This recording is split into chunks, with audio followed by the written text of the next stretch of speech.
guys. We're going to try to get started again. I know we got a few people still up there socializing around the pastries, but we'll get started. Clap if you can hear me. Okay. Well, I just want to introduce Brandon from the Wake County GIS team. He is going to be doing a talk on open spatial data using different tools, and he works in our GIS department as an analyst and an engineer, so he knows what he's talking about. So if you're interested in any of this stuff, he's the guy who you need to learn from. And thanks. All right, thanks for having me. Like Chris mentioned, we're going to try to combine talks a little bit, so there may be some overlap with our slides or whatever, but we'll try to keep it as kind of moving forward. I thought it'd be good to start off with mine, because mine is the kind of 101. And so some of this will be, for some of you, this will be very boring, at least the beginning part, because you're very well versed in GIS data and how to use it. But I want to make sure that we kind of have a level playing field for everybody to see, you know, how the data comes into us, how we disseminate it out, just the basic stuff that will help you when you're trying to export open data for whatever your purposes are, right? And so that's the kind of the beauty of open data, is that there's all kinds of stuff, but that also means we can't cover all the possibilities. So we want to make sure you have enough information to kind of go from there. So I just want to start off very basic. You hear the word GIS, that's basically what it means. It can also mean services if you're talking about an organization. So that we got to go each way. But geographic information system is a fancy way of saying digital mapping. That's really what it comes down to. But really what happens is we have a lot of data we're responsible for from various county departments, and then we publish that out through, so the counties can use it in various ways, but also so the public can use it in various ways as well. So it's a very broad thing. It could be really very specific, one very specific kind of data, or it could be broad, like capturing aerial photography or drones or anything. There's a big umbrella that GIS covers. So not every organization covers it to a full extent. So that's what you also got to keep in mind as you're dealing with data sets from different people, is that not everybody does it the same way. It is very broad. So again, very basic. You want to think back to your geography classes. So GIS is points, X and Y. So that could be lat long, that could be North Carolina state plane feet, it could be UTM, meters, could be all kinds of stuff. So I'll talk about that in a little bit later slide about how things you got to think about, but this is kind of the basics. So you have like points, lines, so 2 or more points make up a line. Areas, 3 or more lines, so at least a triangle, right? So that's the basic spatial part of what we collect. There's also, again, like I mentioned, there's aerial photography, drone imagery, things like that. That's raster data. That's its own kind of full set of data you need to think about in ways to analyze it. We're not really going to cover that here, but you will see that a lot in various GIS groups that you interact with. Is that they'll also have some level of raster data, whether it's like in North Carolina, every few years, the whole entire state is flown kind of in sections. And so we get new aerial photography every few years within the county, but someone like the city of Raleigh flies every year. And so you're going to have varying degrees of, not accuracy, but like timing of what data. So you can't really combine data together always, especially on the imagery side, because it is such a snapshot in time. But these 3 things are important to know where stuff is, but the other big thing that GIS gives you power-wise is context. And so, Anise talked about that a little bit. One of the challenges is understanding what the data means and where it came from and how it's maintained, how often it's updated. So contextual information also means the extra information that comes with it. So I can tell you where something is, but you also need to know things about that thing. And that's where, when you do the analysis side, that's where GIS really starts enabling you to do more than just have stuff on a map. Map is kind of is level 1 of what GIS does. We do a lot of stuff that no one ever even looks at a map. We have all this data that we can do analysis in the background for them, or allow them to do it as well. So again, contextual information. So the drilling depth of the well. We know where the well is, but how deep does that well go, right? What is the casing of the well made of? How old is it? When was it drilled? When was it last inspected? All those kind of extra things that go on to the spatial site. So, speed limit of a road. I can tell you where the road is, how fast is it, on what addresses are on this side, what addresses are on that side.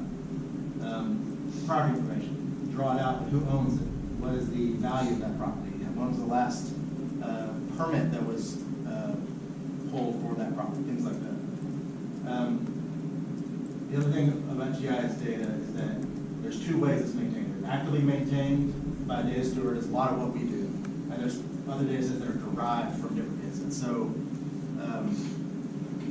it might be something that a specific department is required to maintain this data, and they have some workflow that pulls it in, and as part of that they're creating points or lines or areas that they are then moving into the rest of our enterprise database that everybody else can use.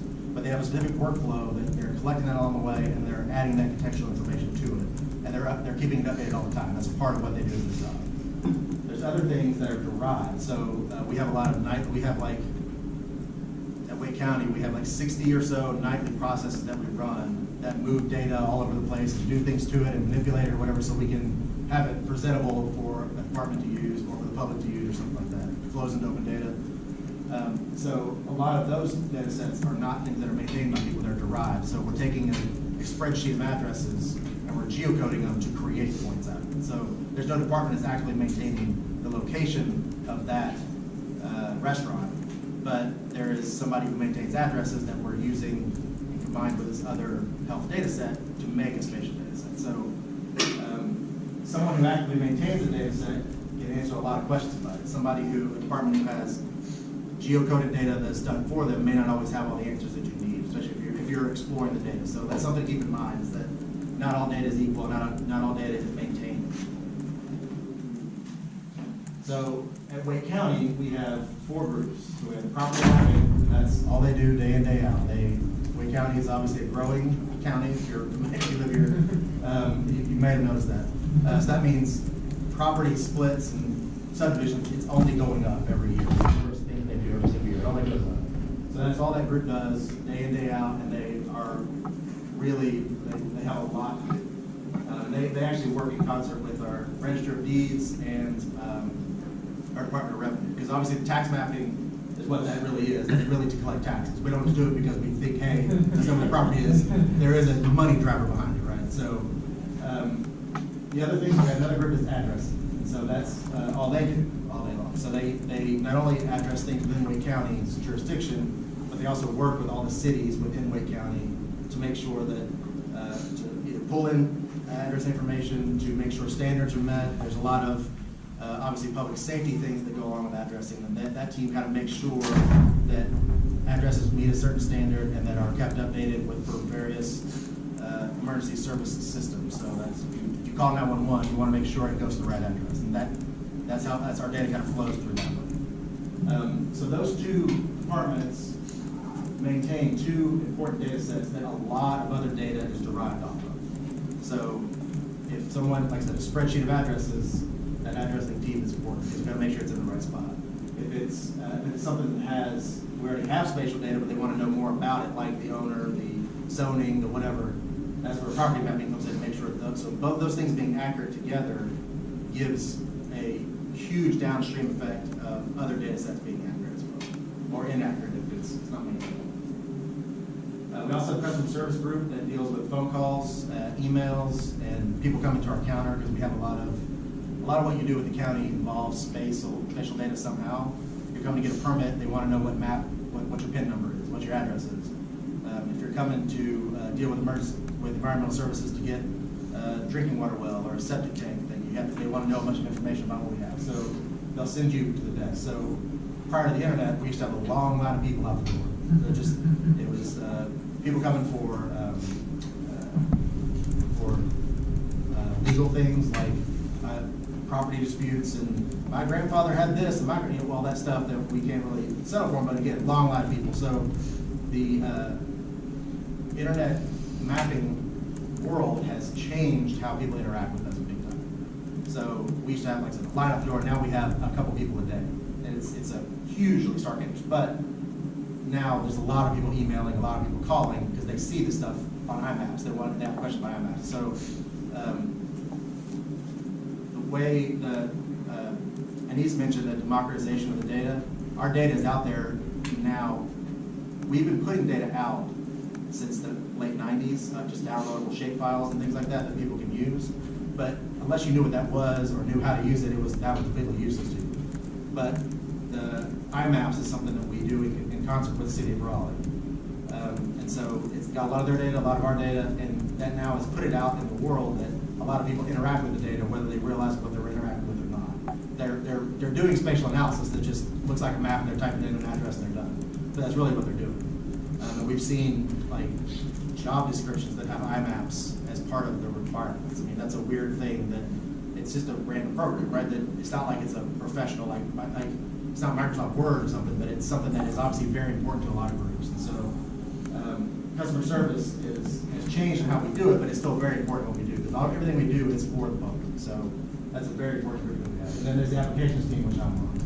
And we do all the back-end dirty work of databases and servers and software, and making sure that it runs okay, so for the internal departments or external agencies or citizens have the stuff timely, updated, they can use it. So that's kind of how we're laid out. We are also very different than most counties. We are gigantic compared to other counties. We have way more people. So give a comparison to other larger counties. Actually, I don't know if it needs that. Like Durham, I don't think has nearly as many people. What you'll see a lot of counties is one person who does some property mapping and some addressing, and then they'll have another, like a counter technician who deals with the public, and then there's a manager. It's like 2 or 3, 4 people max. We have 19 people across all these groups. And so the other thing that we're a little different is that we're all kind of consolidated in one department. You also see GIS spread out in the departments. So like Raleigh has a small group for their GIS, their centralized GIS, but they have a bunch of GIS titles within other departments, and we don't really have it that way. So it's a little bit of just whatever that agency wants to do, whatever works for them. But we established our department back in the late 80s, and it's just kind of consolidated together as built on training, but let's just kind of keep it there. That's kind of how it's done. So like I said, it is very good. Yeah, I'll say it real quick. I work in the IT department for the city of Raleigh, and so we have like maybe 7 or 8 people GIS and IT, maybe 6. And then Ryan, he's a parks department. He's kind of like the GIS guy. And there are a bunch of utilities. They have like 7 or 8 people. I think we're going to go ahead and do something on the 6th of May for our first one. It's good. There's good and bad with that. Distributed versus consolidated. Yeah, it's different problems. But it's not like it's either way is the magic answer. That's just how we kind of our structure. So that also means we have a lot. We have to maintain a lot of different data sets across a bunch of different organizations. So it makes it hard to keep up with sometimes. So to give you an idea of all the stuff we do, this is a very small sample set. We're kind of all over the place. So there are things that we exclusively maintain, like parcels, addresses for the camel park, septic. Wake County is kind of weird. There is a lot of septic systems outside of the city limits, and a lot of counties don't have that. And we have like a ton of, especially for a county as developed as we are, there is a ton of septic out there. So they're working with NC State to try to figure out some, leaking septic system stuff. And there's all kinds of, there's a lot of stuff out there. So that's actually very surprising. So as soon as a parcel, for example, is annexed into a city, typically it jumps on city water, and then that kind of goes away. But right now, there's still a lot of data out there. So there's other things like voting locations that we maintain, but they have to work with the state in order to make sure that it meets standards, all that kind of stuff. So it's a little bit of a combo thing. But there's other things like city limits. We maintain it, but we're not the ones who decide it, right? So if one of the cities, there's 13 cities in Wake County, which is also kind of unusual. And so if one of those cities annexes the property, there's rules they have to send it to the state. They have to send it to us and everything. So we maintain a full city limit layer, even though we mostly don't care, right? But it's important for taxes, and it's important for these individual cities to have obviously accurate information. But if it was up to us, we would just like, is it in or out? Okay, I don't care who it belongs to, but we kind of make a differentiation going past that. So there's things we work with other outside agencies to develop this data. Through our open data site, through our download site, through just relationships, data also flows back out to some of the cities in various levels. So someone like Raleigh, we have very, very tight, I mean, our offices are a block apart, and we have a very tight relationship with them about data sharing and all this kind of stuff. In other cities, it's more of a casual, here's some stuff every little once in a while, and they send some stuff back, but it's not like a constant day in, day out, whereas Raleigh we share database connections and all this kind of stuff. So it's a different world. There's also network stuff that goes into that, and not everybody can do it all that kind of stuff. So there's a lot of things we have within our system that we use at various levels. In addition to this, parks. I'm so sorry.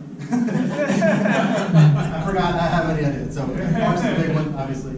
And that's actually a good example of one project we just worked with the City of Raleigh. The City of Raleigh wrote some code as like a park locator just within the City of Raleigh. And so someone from our department, Ben Strauss, took that code and said, hey, what if we built this out for the whole county and included county parks, but also all the city parks? Because that's another engagement thing. Citizens don't really care about jurisdiction unless it's in Texas, right? If I live somewhere, I want to know what the closest park thing is that I want to do that thing. I don't care, like, where is the Morrisville Park that works for me? Like, you don't care, right? Because everything is kind of blends over. So work with all the different cities within the county to have one kind of single data set that they can all update themselves, but we would serve it out. And so that citizens can come to one place and say, I want to do canoeing. And so if there's a county park that does it, there's a city park that does it, great. It's just kind of does it because we don't want the citizens to have to do extra work of hopping every different city to try to find the thing they're looking for. So that's where data going out and coming back to us, we try to streamline that better because the technology has helped with that over the years. It used to be a lot harder. In addition to all this, we have that. So we have an enterprise geodatabase, actually have 4 of them now, that has a lot of data. A lot of data we maintain, a lot of data we create. There's also a lot of data we get from other places. So we get a lot of data from Raleigh. We get a lot of data like zoning and stuff like that from other cities. We get stuff from the state. We get federal stuff. So there's flood information, which we don't maintain, but we actively use. There's the census information. We obviously don't maintain it. You don't ever want to get into the census world if you don't. About the decision making. You want to use the data, but deciding where those lines go is a nightmare. But that's obviously a federal data set, but we have a use of that data. So we collect a lot of stuff in our database. That's a lot of stuff to maintain, different, how often it's updated, things like that. So how do you decide what to take in? And have you ever decided, okay, we're not going to handle a certain kind of data anymore? We don't need, or is it always a matter of more and more and more? Well, it used to be more and more and more, but technology changing. Now a lot of the cities that we deal with are starting to have web presences that we can, for services, we can pull it in. So if the workflow makes sense to use it that way, we'll gladly let someone else do it, right? But there's certain analysis things that services don't always work well for. So we may need to pull the data in, whether it's nightly or every so often to use. There's other data sets that we don't want to deal with that deal with or HIPAA or personally identifiable information. We'd rather that stay in the main system, and then we get some kind of derived set from it.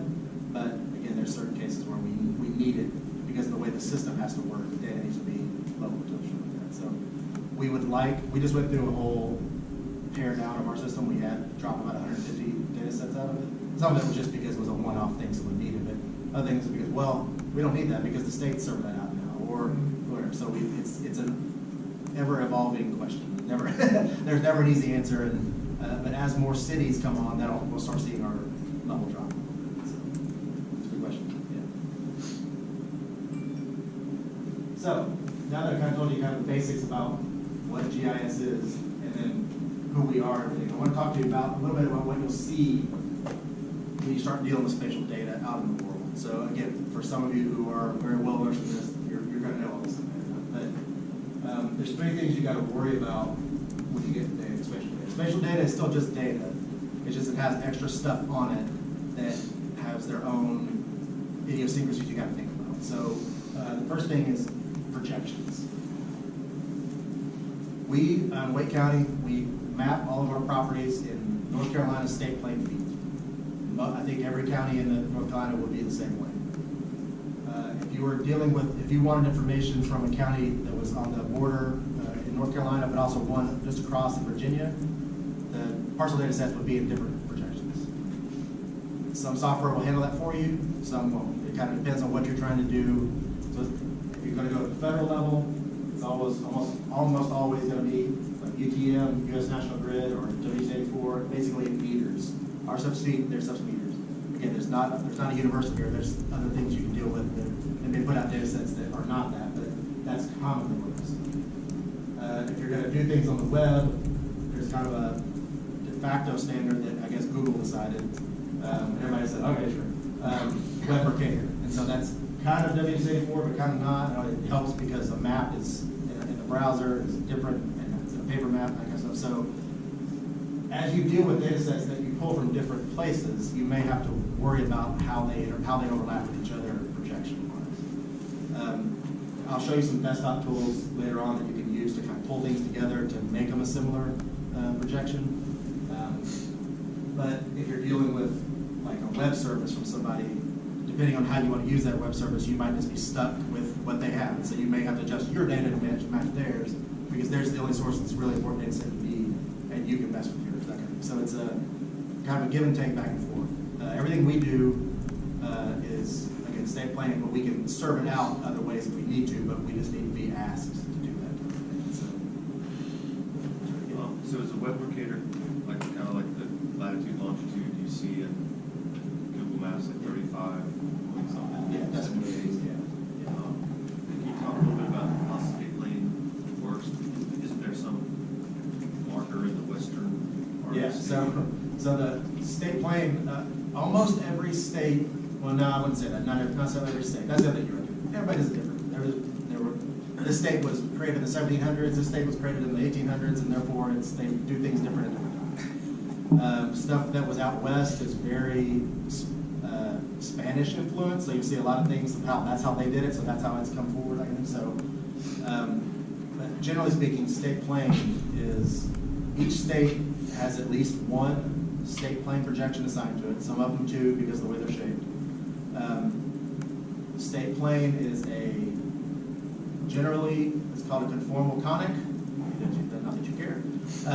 Basically means, like, you look at the globe and you put a cone over top of it, where that line hits is the most accurate part of what you're going to measure, and everything that goes off it has some distortion. So think of a dunce cap on the Earth, which is, so for a state like North Carolina or Tennessee that is a long east-west state, it works great. For states that are like Illinois, where it's north-south, it doesn't work as well, so they may have multiples, that kind of thing. So state plane, again, is generally done in feet, but again, not every state uses it exclusively like the way we do on the East Coast. West Coast is a little different. I don't know what Alaska does. It's different latitudes. It's a whole different thing you got to worry about. So, but again, it's one more thing you have to worry about is that what is the source data mapped in? Are they telling me what it's mapped in? Because that's the other thing. You'll find data sets out there that don't have projection information. You just have to guess. Like, I hope this is ETM. I'm not really sure.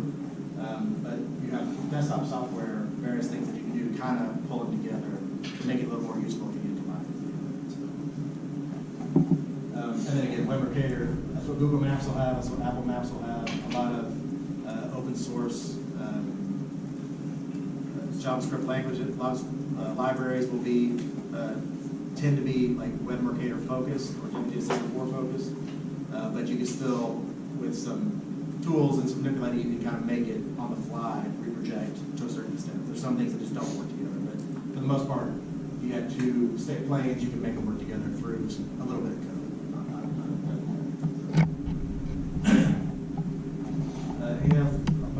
I will say that when I speak to groups, I become the fastest talking Southerner ever, so if I need to slow it down, just let me know.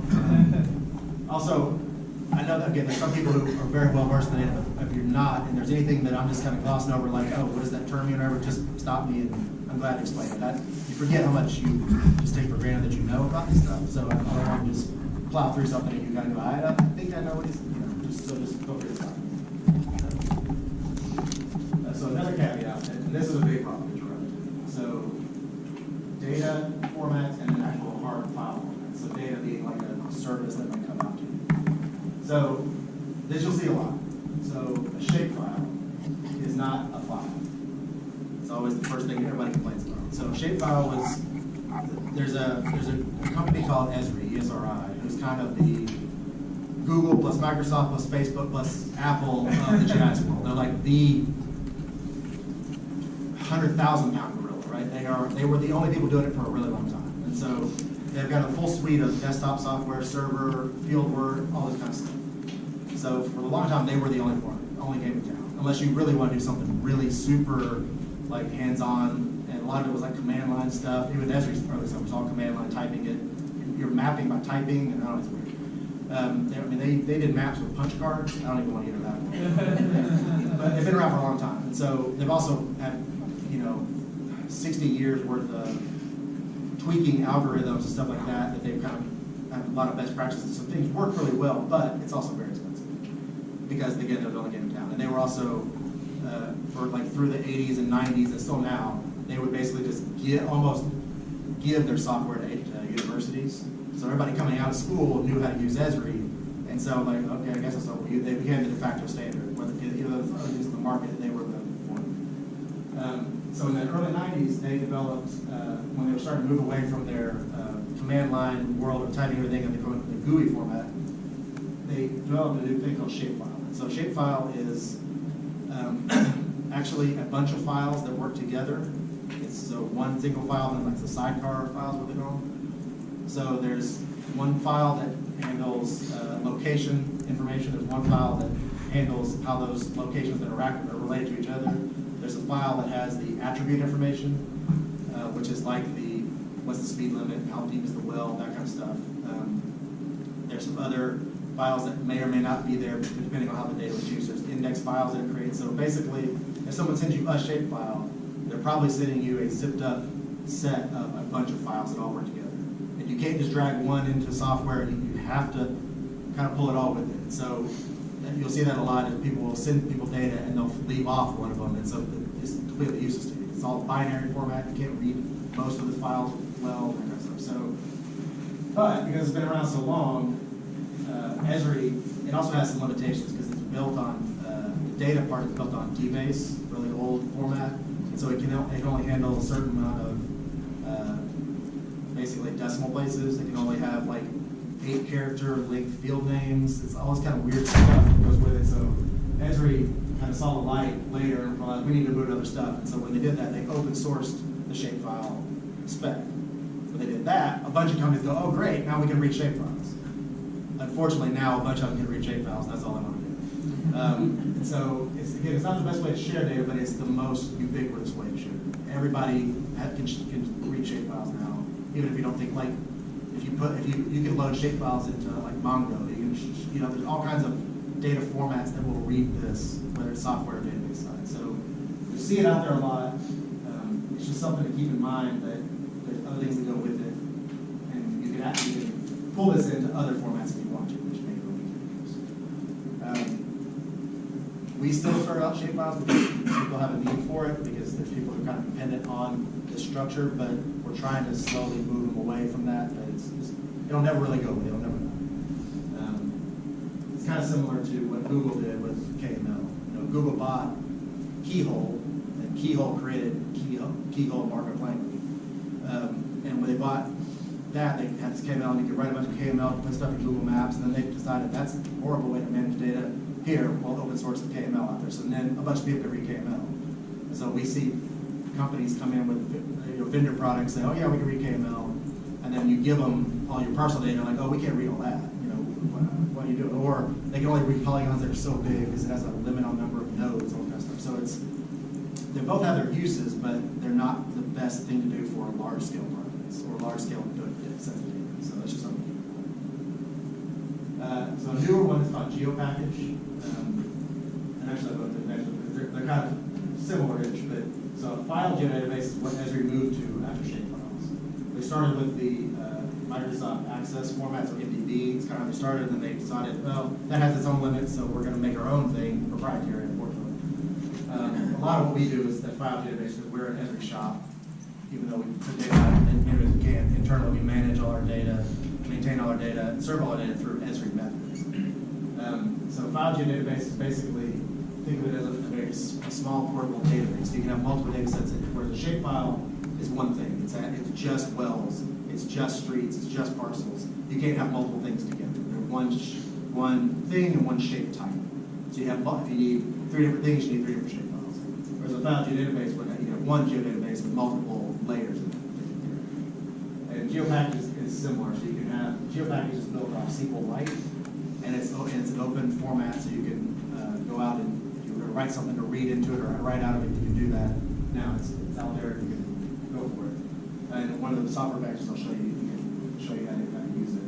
But you're starting to see a lot of file geodatabases for download that's been around for a while. Geopackage is newer, so you don't see it as much, but you see it more of, oh, I can export it as a geopackage. But you don't see a lot of those out in the wild with people trading them around.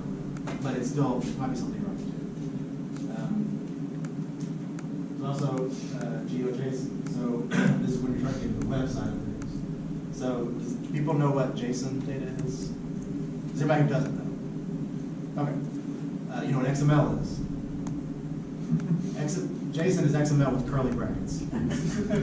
Basically. I mean, there's some slight differences, but basically it's a hierarchical data format built on JavaScript, right? The idea of JavaScript. So you'll have a lot of what web services that go out for spatial data are often JSON based, whether it's proprietary or not. But basically, so if you request a parcel, right, it'll come to you like here's features, it have X number of features in it, and the next level down will be this feature 0, and it'll have this geometry and these attributes, that kind of stuff. So it's just a way of organizing the data, and it's an easy way to read data. So a lot of the web service, well, I would say people are starting to move away from it because no one can ever let things sit still, but a lot of the very popular websites out in the world, whether they're spatial or not, use JSON data in the background to communicate. That's how they do the tiny little ad that's in the bottom corner, or how they exchange data. JSON exploded. XML was first with the Microsoft stuff, and then JSON's kind of came along after because no one wanted to do Microsoft stuff. And so it kind of became the ubiquitous format. Now with service workers and all this kind of stuff, it's kind of people doing their own thing a little bit more. But GeoJSON is a JSON format that uses spatial data, and there's an open spec for that. And so you'll see it a lot in open source JavaScript libraries about how that they can read or write GeoJSON. A lot of desktop formats will read it in, and so you can use it for some other level. So it's a way to stream data, but it's also, you can get a .geojson file, which is all that stuff combined in there. You can use it, read it into a software package and use it. So you'll see that a lot. Again, more on the web service side, but it might be something to download as well.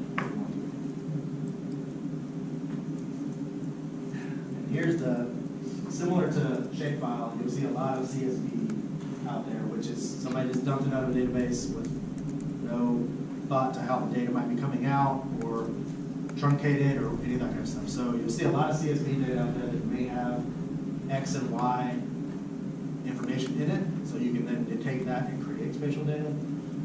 But kind of like what Chris mentioned earlier, the first thing was everybody get the data out. So a lot of people said, hey, here you go, CSV. And then y'all do what you want. Well, you'll find a lot of data, but CSV is generally, it works better, obviously, if it's like a non-spatial database, if you're combining with spatial data. But you might find this out there in the world as well. So just keep that in mind.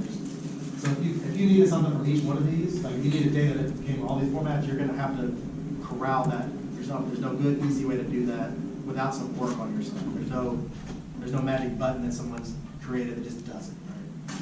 So you've done a lot of stuff, but not perfect. So that's, again, one of the things you need to worry about is how the data is getting to you. And there's the other. Yeah, there's MapInfo is a company out there who does a lot of stuff for like election kind of data. So there's a lot of lot of states use map info and how they define their like precincts, voting precincts and stuff like that. So when they give it to you, they give it into a map info file, and that's not real helpful, right? There's Maptitude is one of them. There's I can't remember what the other. There's Mapbox. Well, Mapbox falls more here than there. There, but again, that's a web thing. But again, if someone says, "Hey, here's our stuff," you got to know how to get it. So that's where you do it.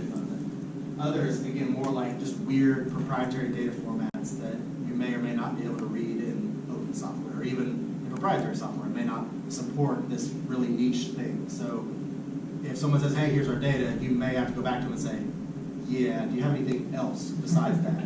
Because everybody wants to make their own data format. Every company does because they want to lock into it. So you might run into that. So that usually happens in kind of very niche data sets or data sets that are tightly controlled. You might come across those. So any other questions about data file formats? All right, here's another big one. Jurisdictional differences. So from county to county, city to city, county to city, county to state, state to city, think about every level of government. Everybody may collect very similar data, but they may do it in their own way because the business process that was developed in the 80s says that's how we do it, right? So the software they use might be different. We're an Esri shop, but there may be another county that is QGIS, which I'll show you. There may be another one that is as a vendor who does it for them. They just gotta send data off, and data comes every month to them or something. So how they maintain it is going to be a big hurdle in how you combine data sets together across jurisdictions. The hardware they use, if two cities go out and say, "Oh yeah, we GPS these addresses for every time it comes in." Well, one uses the iPhone, it's just whatever address you get. The other one has a Bluetooth antenna that gives them sub-meter accuracy. They both say they're GPSing, and they both say, "Oh, we got the field collected," but that doesn't mean anything, right? So that's something that hopefully metadata would tell you, but it doesn't always get. We try to put as clear metadata out about data as we can, but there are always some weird differences.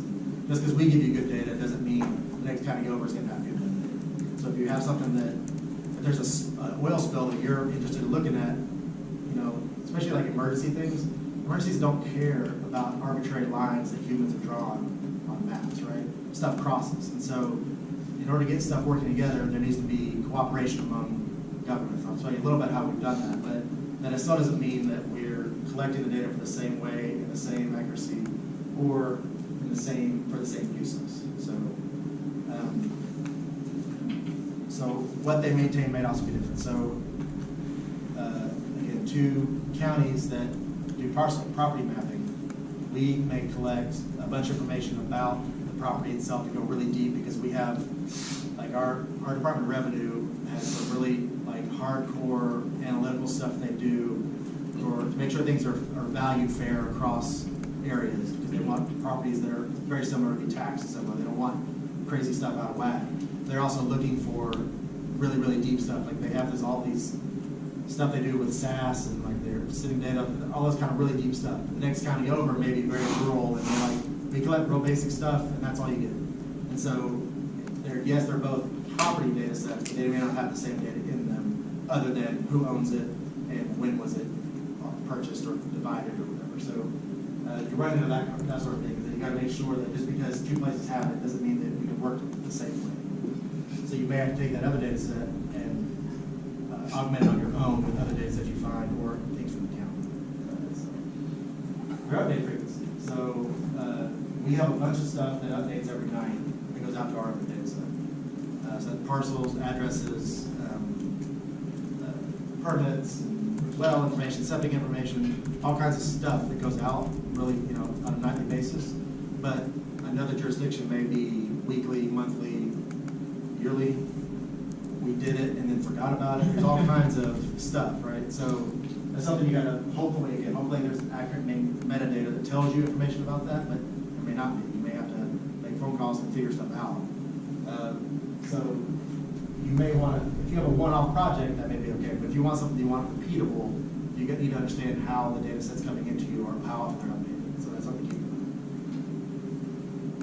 mind. And then how it's disseminated out. So a little bit about the previous slide about the file formats. We have stuff available through directly downloading the data, through open data, through GeoJSON, through proprietary web services, through, hey, we called and I need this data, can you email it to me? You know, that kind of stuff. We try to be as open as we can to make sure people can use it in multiple ways. But just because that's what we do doesn't mean another county or other city has even the capacity to do all that stuff. Because what we do takes time, it also takes money. We have to buy software and all this kind of stuff that helps us do all that stuff easier. But not every organization has that kind of resources. So Raleigh is very similar. We're very equal on the things we can do and the software we have available to us and the support we have from IF groups to help us get data and all that kind of stuff. But you know, like Garner is a smaller city who may have one person who knows a lot of stuff. And so they don't have the time or the capacity to do all that kind of stuff. So you're going to run into that a little bit. They have it as a streaming service, but I have to call this person to get it sent to me every time. So now I have to maintain the data from that, however I want to use it, where I can just hook up the other thing live. So you're going to run into some differences like that. So if all you're worried about is within one organization, it helps, but most people aren't. You need things across organizations, and that's where you run into weird stuff, jurisdiction. So now I want to get back up. Any questions about that, or statements, or yeah, I feel it, or whatever. So I want to shift a little bit to our open data port, and then I'll show it to you. So Wake County, spatial data-wise, we put out 89 different data sets. 84 of those are spatial. 5 of those are non-spatial, but they are related to one of the spatial layers. So we have, and one of the examples I'll use is restaurant inspections. We have restaurant spatial data, and then we have 2 non-spatial tables that relate back to that for violations and for scores. So again, back into context. We can't get everything, especially if it's a one-to-many relationship. Spatial data likes a point to be a point. You don't want stacked points if you can help it, right? So you have 1 point per restaurant, but you may have 7 different violations, right? So you want to be able to, so you need software to help you figure that stuff out. So linear data is not always possible in spatial data because space doesn't care, right? So we have, that's not what we're looking at now. We're always growing it. We always want to add more and more, but those are kind of a lot of the base data, some parcels, addresses, zoning, you know, the city limits, the big ones that everybody really cares about a lot. We've also federated this with 4 other jurisdictions within Wake, so City of Raleigh, Cary, Wake Forest, and Fuquay Marina. They're all on the same system we are, and now if you go to our open data site and you search for permits, you'll find ours and you'll find Raleigh's. And it tells you who it's from, right? Or if it's something else that a similar city also have, we make it available in one spot. And the same works with their open data sites. So that way, back to the parks example, people don't always care about jurisdiction. They want to know, here, give me all the permits. So if they have to come to our site, and they go to Raleigh's site, and they go to Cary's site, it makes it easier if you can just have it all in one spot for them to get to every time. So it's about convenience and customer service. So between these other 4 combined with ours, we're now 293, right? Some of them are obviously repeating, so they're similar things. But it's just expanding out the footprint to make sure that we're making it as accessible as we possibly can. And East was talking about, East shows you their open data site. Again, they use the same technology we do, so we've talked about federating with them as well. So now if you go look for something, you'll see Durham stuff as well as Wake and Raleigh and everybody else. Because Raleigh is a good example. Raleigh actually bleeds over into Durham County. Yeah, city limits goes into Durham. So it's not like Wake is their only partner as well. They have to work with Durham. So getting everybody in a region working together is kind of the goal, right? Whatever level. So this is our open data site, data.wakegov.com. If you go to that, it immediately redirects you because we use a vendor product, but that's the easy way to get to our site. So let me show that to you now. So enough talking, let's do a little bit of showing. All right, so Here's our open data portal. Hopefully it's showing well on the screen. Yeah. So, what you'll also notice, so ours is data-lake.opendata.arcgis.com. So ArcGIS is ESRI, that's their kind of software world. ArcGIS desktop, ArcGIS server, ArcGIS whatever. So that's kind of their buzzword. So you see a lot of different jurisdictions that have whatever.arcgis.com. We're all using the same backend system, and so the sites are going to look very similar. They're going to be laid out similar. Yeah. Can you zoom in just a little bit? Yeah. Is that a little easier to read? So, the very first thing you can do is search for stuff. You can also scroll down. We kind of divided things up into some categories to make it easier to find, because that's the other thing that when you get in the GIS world is that we use a lot of terminology that normal people don't use, even though they know what they're trying to look for, so we try to anticipate that. So we say, like for a long time, you would see on a lot of download sites for counties, there would be cadastral data. Nobody knows what that is or cares, but that's basically property mapping. So that's property mapping and easements and sidewalks and all that kind of stuff that kind of goes all together. But if you say, here's our cadastral data, like, yeah, okay, where's the parcel data? Well, that is that, right? So we try to make things as simple as we can. So describing it well, but also back in the search category, you can have tags on all these data sets. So we try to think of all the different ways people refer to something and try to, so that when you search, it flags that for you. So, oh, this is actually what I was looking for. So we kind of broken it up into categories here. Again, this is all spatial focused, spatial data focused. And then as you scroll down, there's these other things. So there's our aerial photography comes from the state. We did it last month in 2017, so you can download one or all of those if you want. It's a lot of data, so you gotta really want it. A lot of very large files. There's what we refer to as historical data, but this is the first kind of, I don't want to say open data, but data download site that we have. So you see it's actually just FTP.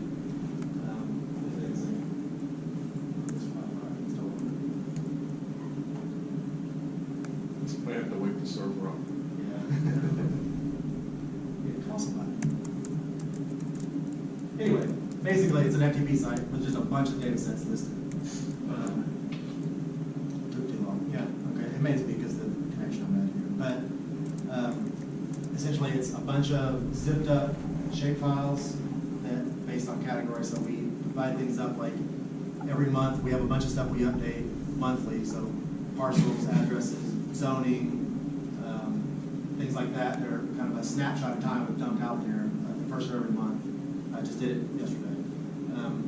And so we have a lot of people who've written some code hooked into that. They go, oh, I go to this address, I download this zip file, and automatically unzips it for me. The data is laid out exactly like this, and it goes into our system, and everybody's happy. And the minute we change a file, everything goes back. So that's how we started. And then with the open data site coming in, we're able to serve things out, obviously more frequently, but also easier to use. Because again, those are just shape files, and not everybody knows what to do or cares what to do. So there's some other things. We have all of our metadata is here.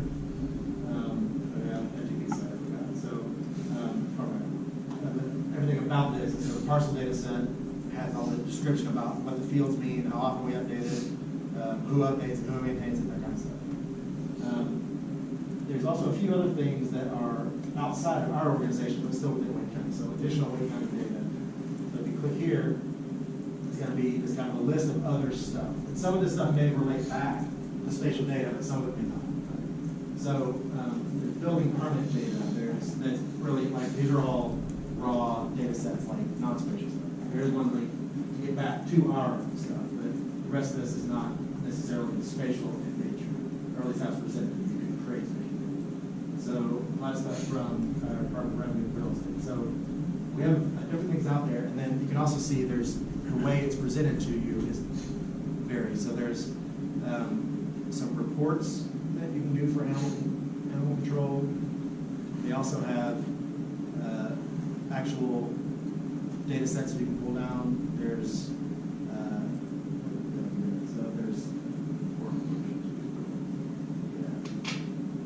all this stuff is not active. But basically trying to, back to the making it accessible. It's one thing to just dump data out there, but if you get it, present it to people in ways that make sense or leads them down a path of, oh, this is how I can use this data, that's always helpful. So, yeah, go ahead. Again, I haven't looked around yet, it's a simple answer, but are y'all, or how does the NNIP, the National Neighborhood Indicators Project, relate to this? I know in Durham, they've sort of split off as a separate organization, but that seems to be another thing that's related to Geographic. I don't know, because I've never heard of it. So you might know, yeah, Chris might know. That would be part of our long-term planning department, which is sort of the cousin of the GIS department.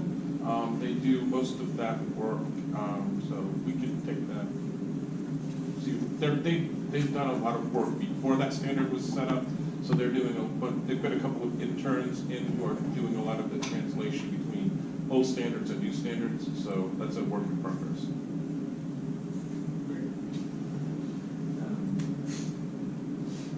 Yeah, that's another good example. So we do a lot of data presentation, like, hey, here's the data, but we have users within Wake County who do a lot of analysis work with the data. And so we rely on them to put that out there in the world if they can. And if they can't, they come back to us and we present it through the website or through data download or something like that. So we don't do everything ourselves. It's obviously we're kind of a base level of data, but there's a lot of stuff that happens outside of us that we try to work with other people on to make sure it's so again, there's just a bunch of stuff here, and you'll probably find similar things in other counties, other cities, because before this particular technology made it easier to collate all this spatial stuff together, people may have been doing ad hoc stuff of, well, this department was putting stuff out, and this other department had these spreadsheets you can download, but they may not have had one consolidated thing in that county or city or in the state. So you're starting to see people trying to collect it together, trying to make it more presentable. And it's always a work in progress because technology changes, people doing it change. So it's always something that you kind of always have to try to keep up with. So we have all of our spatial data come laid out. We want to make sure that other data is accessible. We also use Wake County by the numbers, which comes from kind of the things that the council finds important, I would say is the best way to describe it. Yeah. Yes. Yeah, and so they have a lot of indicators they care about. And so here's the things we think are important, and here's the data about that thing. So you can kind of go and explore those as well. And, not everyone more information about it, but that's kind of how we try to bridge the gap between spatial and non-spatial. Try to make sure it's all in one place, but the non-spatial stuff is not always as searchable just because of all the way our systems set up. But we're trying to work with it. So back on the spatial side, as you start exploring it, again, you can just search for stuff here and it'll search by keywords. You can also come down into these broad groups and kind of see what data is available. So if we go to something by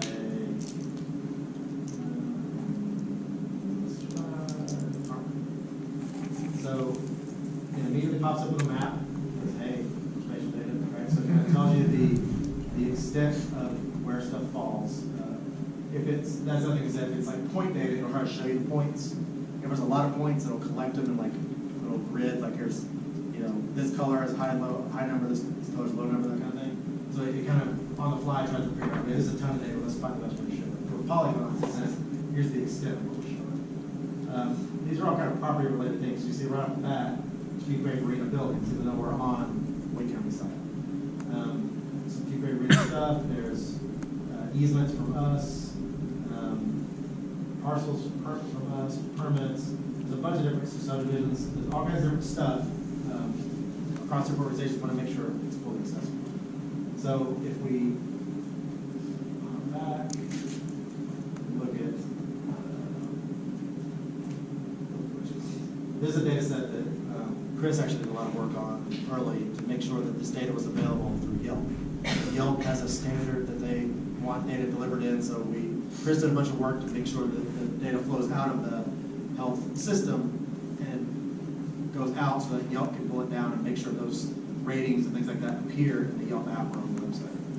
And so it's something we continue to maintain. So that is a combination of the location of the restaurant and also the secondary data that comes off of that. this is kind of where you would find it. So you see there's food inspections, there's restaurant violations, Yelp, that means in the format that Yelp wants. There's also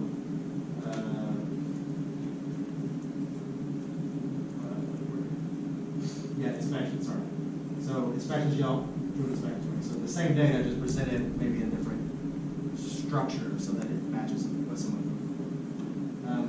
But for the restaurants, this is the actual spatial data. The rest of these are non-spatial, so but they relate back to this. So if you look at, here's the data, so it should have a little room, and like, hey, look, there's I like the Nightdale High School cafeteria. yeah, again, it gets inspected, right? So yeah, that's important.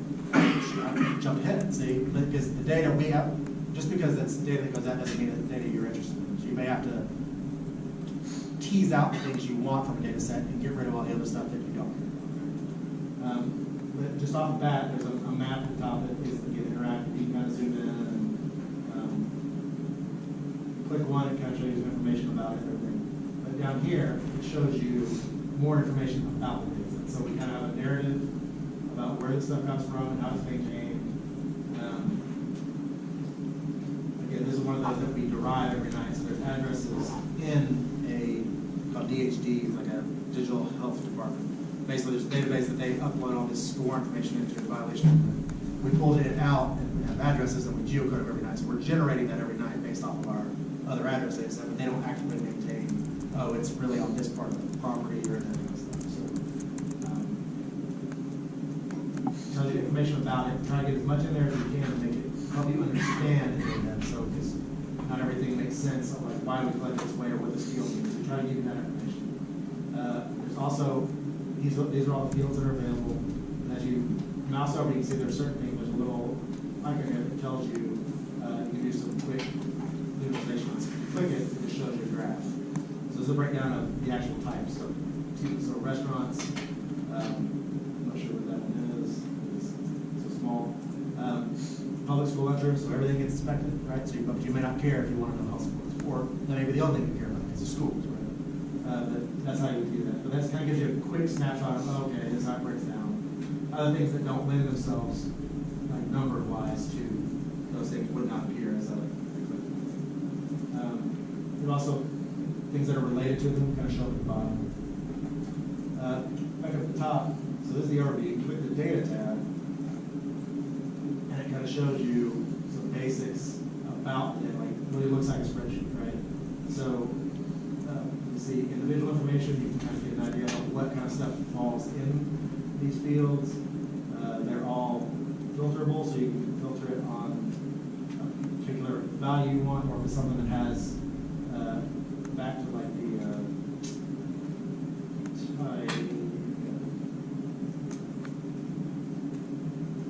it does that for you, so you can just kind of, so it's more like Excel-y kind of thing, you know.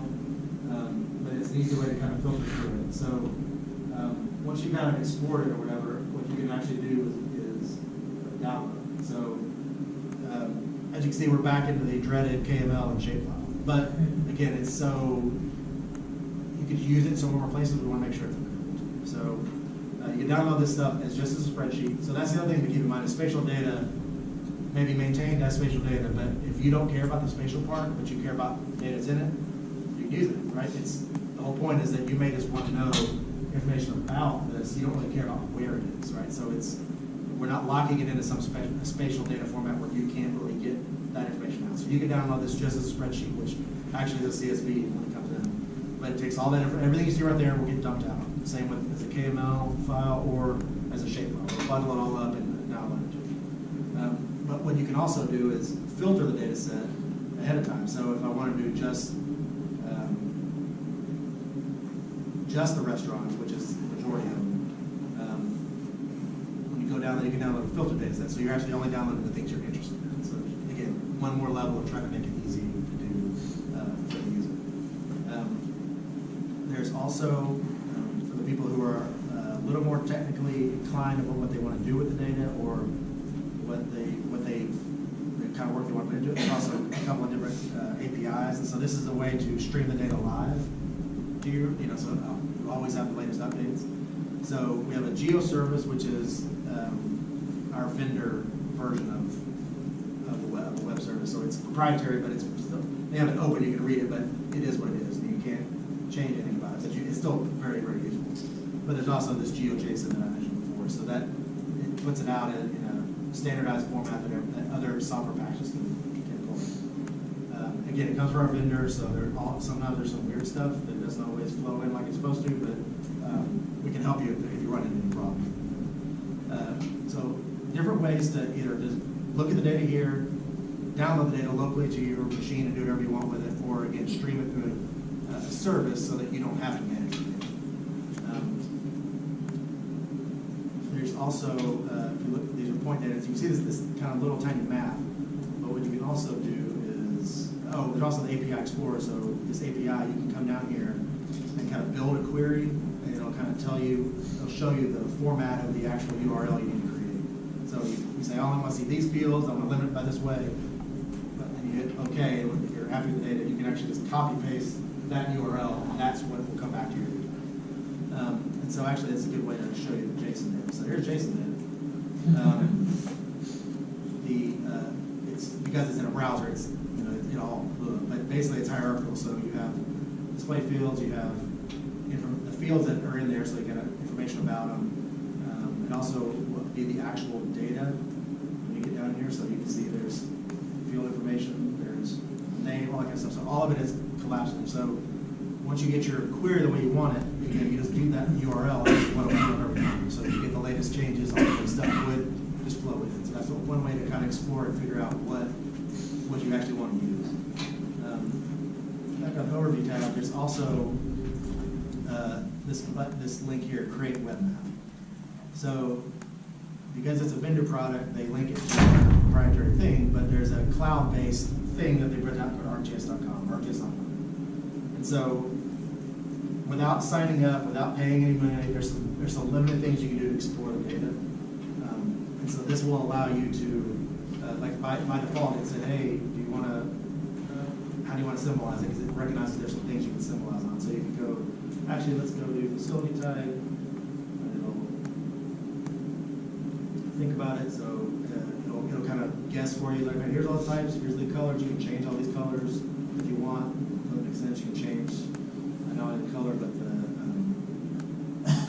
type, the shapes, they have all the built-in markers, so you can kind of develop a map real quick to help you visualize the data a little better when you're exploring it and trying to figure it out. If you want to do any analysis stuff, though, that's where you kind of hit a wall, and they want you to pay. But there are some other things outside of their system you can use, but this will help you explore.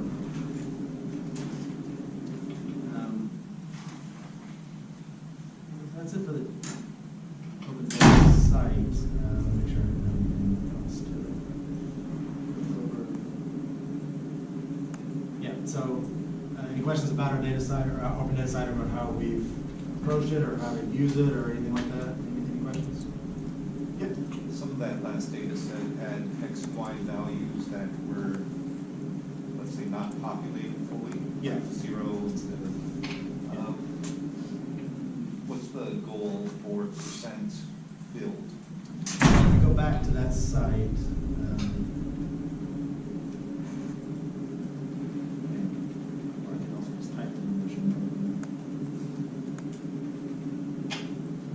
pardon my cat. Sorry.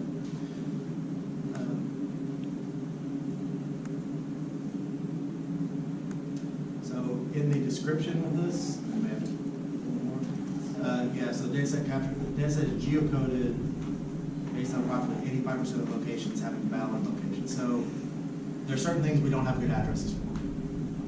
It might be because all in the address system is that such and such high school. That's not an address, that's a known location, but our stuff is built on actual physical addresses. So it's more about what goes in the system versus what we get out of it. So if they're only typing such a high school or corner of, or like, if it has an old route number or something like that, or address-wise, we can't map it very well. We're trying to work with groups to improve their address information that they have in their side so that we can have accurate stuff on our side.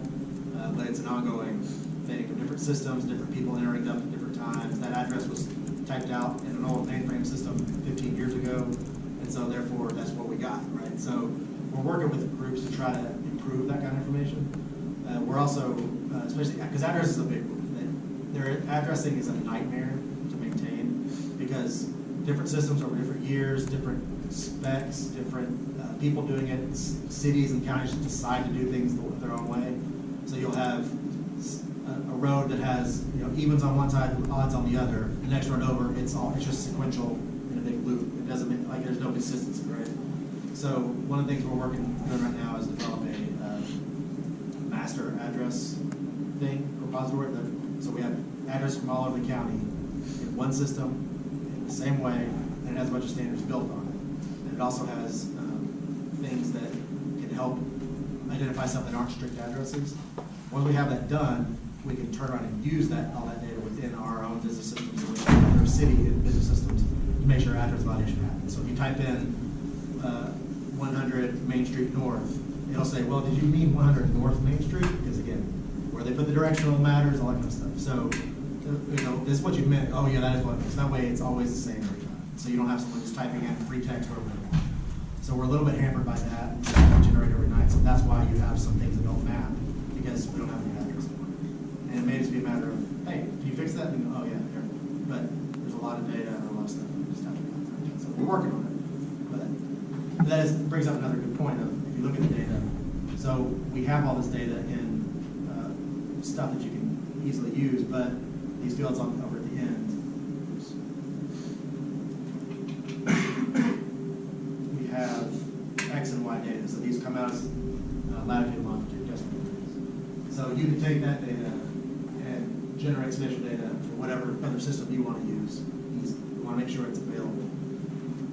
Natively, that would be in state plane feet, which is completely unusable to most people because they don't care, right? So we try to process every night that goes, oh, let's calculate that to make sure it comes out to about how much you can use in other systems. So we're trying to be, again, as friendly as we can be, but can't get all the possibilities. That's why you might see unfound things. Like foods, yeah, that's another food stand. They aren't necessarily in one place. They move around, so there may not be a good place for it. Maybe downtown Raleigh, right? So that there may be some reasons why we don't have a good address. Other times just somebody can type it. So. All right. I have a question. Yeah. Yeah, with the success of OpenStreetMap, where they open things up and allow people to edit the map, do you know if there's been any thought in using that approach in issues like addresses and other city data or county? Right now, we just basically, if someone tells us there's a problem, we try to be responsive and get it updated. There is no like single, hey, let's go here and let kind of crowdsource it or whatever. That, like, to be honest, I doubt that would ever really go over well at the administration side of things. They would rather it be maintained by people who have some consequences behind them for putting in wrong addresses or purposely messing with it. So that's always going to be a concern. So there may be an input, but not necessarily a final edit or something like that. But right now, there's no good way to do that other than just calling or email and say, hey, this doesn't look right. Can you fix it? And we'll, whatever, either us or the group that maintains the data will look into it. Oh yeah, thank you. Let us know. And we'll fix it. So yeah, there's no easy way to now. Hey. So, but I know like Raleigh has some other things they do for like the see it, fix it, kind of like potholes and things like that. They have a way to report that kind of thing. County doesn't do those kind of services, so ours would be more data problems. And so, but we don't have any good way to do it. So, but that may be a good thing for everybody to see.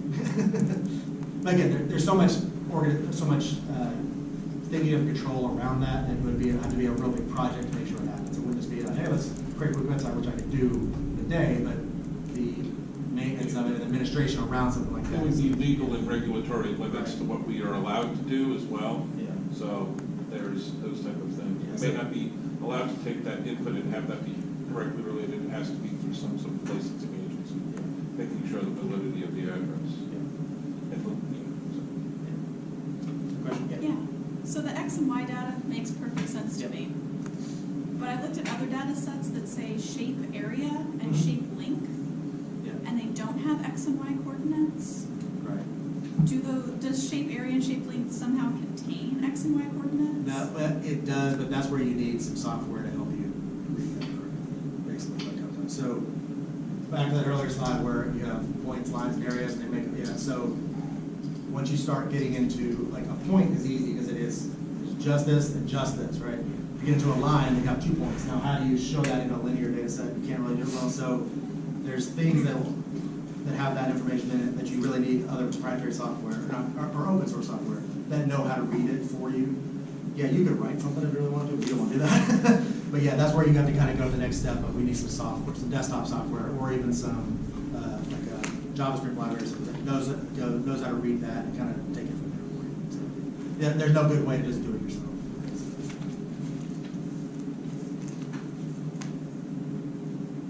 Yep. You mentioned the Raleigh annual aerial photography. Is it available, accessible through? Let's check their site. I don't know.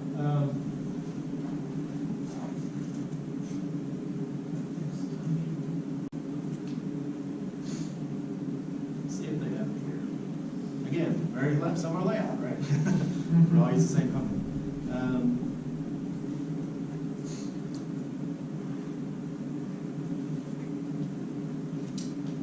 They might have it out there. I don't know. That's something that we can follow up. Yeah, so it wouldn't surprise me if they do, but again, it's a very large data set, and if you do year by year, that's a lot of storage, so they may not do it. They may only have like the current year before. So the Raleigh Oh, very good. is public. I don't know what the license is on, but the back end that feeds this open data site also is a similar back end for their imagery services. So it's maps.raleighNC.gov/images/REST services, and it's not as nice looking. As Yeah, this it's page, developer focused, not. Yeah, but it has imagery going back the last.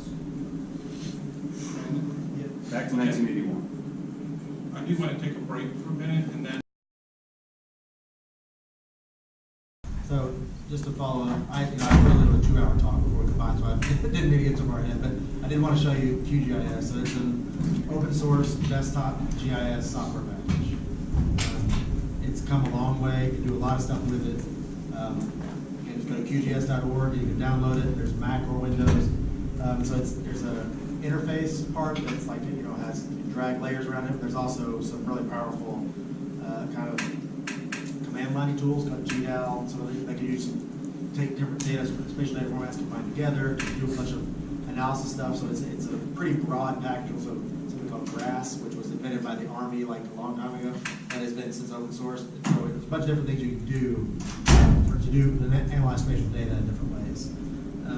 The most common use, I think, for just kind of the average users, once you download it, is kind of the actual desktop itself. And so there's a bunch of tools built into it. There's also, they have a plug-in system where people have written very specific, whether it's a workflow thing or a thing to help you manipulate this data or whatever it makes, make it easier. There's a whole big ecosystem of those. I mean, it's all open and maintained. You can see the code and all that kind of stuff. But I just want to show you real quick about what you can do. So, because I didn't know the network was me, I already downloaded some data. So I've got the restaurants that I was showing you, a shapefile of it, and then I've created a geo package of it. But the restaurants, this is kind of your map window, so you just drag it in. Boom, you got points. And so now you can kind of zoom in around it. You can do some basic stuff like, just identify on things. And you can also see the actual attributes themselves, so more like a spreadsheet look of it.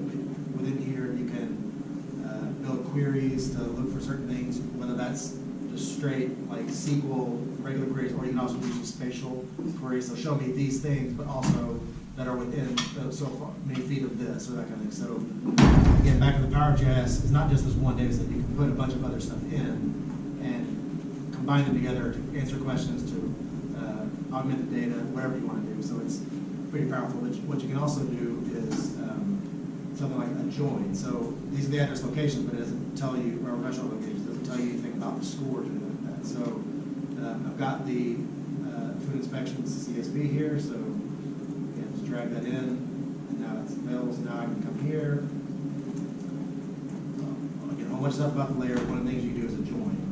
And so from here, you can actually join the data. So food inspection is the only other thing in there, so it's automatically popped up with it. But you can say which field, in this case, I know it's the ID in both of them, I'm gonna join on. So click OK, okay, so now when I go back and look at that attribute table, it's got that same stuff in it, but now the scores are showing up at the end. And that stuff is now queryable through that interface again. You can export this thing now, it exists in memory only. You can export the data, so now you have the restaurant locations and that additional data set combined together into one data set, so you can use it for whatever else you want to do. The join also exists in memory as long as the project is, so you reopen the project, the join is still there. So if you update the data in the background, reopen the project, it has new data, that kind of thing. So it's very useful in that way. And again, there's also the kind of the plug-in world that kind of lets you, if it's not obvious what you can do or not easily do, you want this one workload thing, there's probably a plug-in that does it for you as well. So again, huge ecosystem of stuff. Definitely explore it. Make sure you're aware of it, that if you're not going to be in the web world, you're going to be in the desktop world. So you need to make sure you know how to get the data, and then again, it's all free. So and well maintained, so you can definitely make use of it. So I have a contractor coming, so I can't stay this afternoon. But I did want to say that I am available through email in case anything comes up, questions about, hey, I'm looking for this data, or how do you do this kind of thing, or you mentioned this and I can't remember what you said. So Brandon.Herrington at wavegov.com, and that's Harrington H-E, not H-A, like the rest of the world is. Brandon.Herrington at wavegov.com. And so if anything comes up where you're looking for data, you have questions about something, hey, here's what we're trying to do, how should I approach this? You know, I'm definitely available for that kind of thing. So otherwise now I want to save as much time as I can for lots of stuff. So thank you very much.